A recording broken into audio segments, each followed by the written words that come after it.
အုပ်ချုပ်နေတဲ့နိုင်ငံတော်သမ္မတအဖွဲ့အစိုးရဆိုတာလဲလွန်ခဲ့သောနှစ်ကာလများကစစ်ပေါင်းမီဝတ်ထားတဲ့သူတွေပဲဆိုတာမမေ့စေချင်ပါဘူး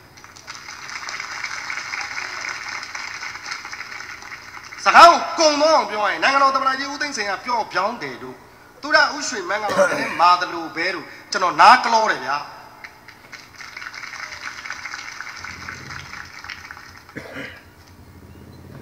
တကယ်ပဲကျွန်တော်နားကလောပါတယ်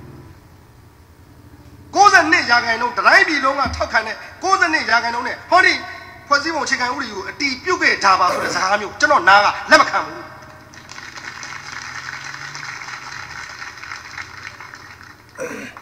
ထုံးကမှမအောင်မြင်ခဲ့တဲ့တမဝိုင်းမစနစ်ကိုအခုအတိုင်းတိုင်းနိုင်ငံလှည့်ပြီးတော့ပတ်စံနေချီးနေပြန်ပြီတေကောက်9သိန်းနှုန်းနဲ့ထားပါတော့ကျွန်တော်တို့ရဲ့အချစ်တော်ပြန်ကြားရေးနဲ့ပြည်သူ့ဆက်ဆံရေးဝန်ကြီးအခုတမဝိုင်းမဝန်ကြီးပတ်စံနေလှည့်ပြီးတော့ချီးနေပြန်ပြီအဲ့တော့ပတ်စံချီးချင်းခံရတဲ့သူတွေကိုဒီနေရာနေရိုးသေးသေးလေးစားပဲကျွန်တော်ပြောလိုပါတယ်အဲ့ချီးတဲ့ပတ်စံကိုရအောင်ယူပါမဲပေးရင်တော့ကျွန်တော်တို့လူလူကောင်းဆောင်ကိုမဲပေးပါ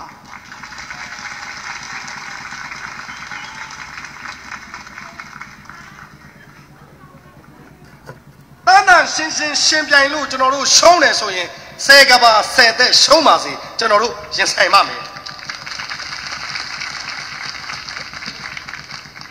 ခါကိုလည်းတိတ်ထားသေးတယ်ခေါင်းကိုလည်းချိန်ထားသေးတယ်လှန်စွတ်နဲ့လည်းထိုးဖို့လုပ်နေသေးတယ်အဲ့ဒီကြားထဲမှာကြောက်ပလားလို့မေးရင်တော့အားဖြေရမယ်